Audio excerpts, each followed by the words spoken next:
It's time for Oregon field trip. We haven't looked at Oregon dog culture in a little while. Has burned through Los Angeles. Thousands of families have been displaced, and so have many of their pets. Oh my gosh. So, guess what? Guess what's going on? Oregon is taking in the dogs that are supposedly displaced from the California wildfires. So, evidently, these dog owners aren't smart enough to take care of their dogs. They bought a bunch of dogs, they didn't get dog insurance, and so now Oregon has to pay for all this bull crap. If you want to know a little bit more about this Palisades fire over there in California, I got a little video I'll throw in the description for you. But we do a little math in this video. So California already uses at least 414,000 gallons a day for dogs, which is quite a lot of water, as you can see right there. So they got all these dogs that they're giving all this water, yet they don't have water for people to drink. They don't have water for firefighters.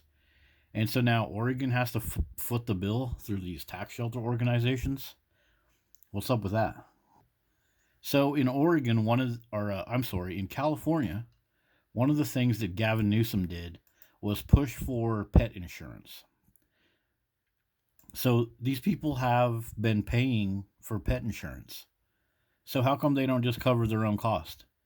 Why does Oregon need a whole bunch of more dogs? What's up with that? So Oregon has been doing this for a long, long time. I got a little playlist right here that I'll share with everybody. It's called Oregon Taking Problem Dogs from Other States.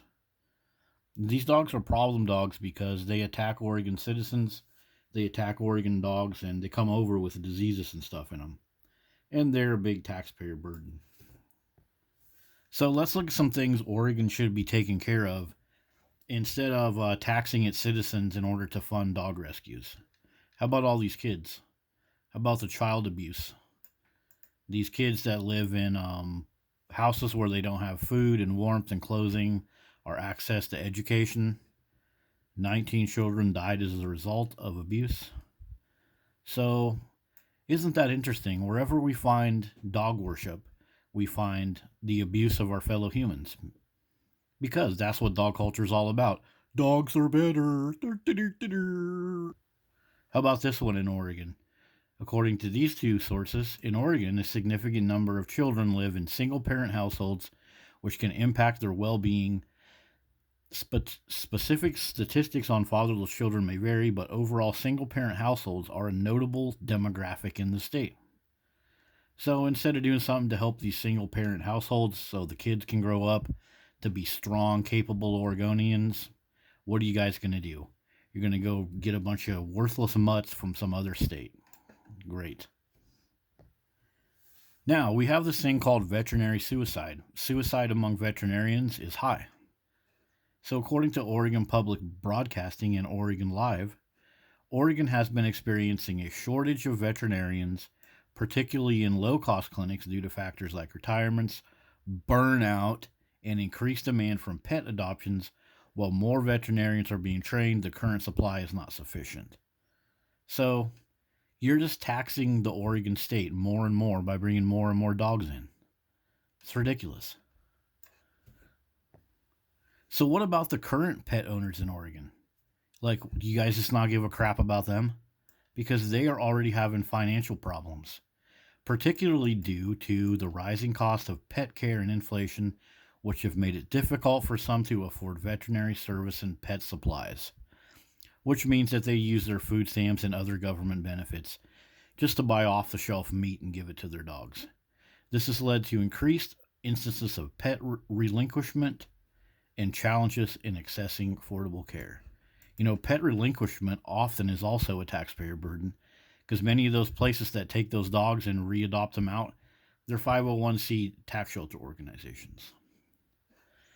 So let's go over to here. You can go to IRS and look up that place I was just showing you there in Portland. It's called One Tail at a Time PDX. This is tax shelter organization. You can look up the money that they bring in. For example, contributions and grants. $504,780. So this is the money that they take in. That money gets claimed as a tax deductible donation. They bring in a bunch of more dogs into Oregon, dogs that we can't afford, we don't have the veterinarians to take care of, dogs that Californians should have been taking care of themselves with all that insurance that Governor Newsom made them buy, with all of those billions and billions of gallons that they dumped into dog ownership all the time. But now Oregon has to pay for all this stuff?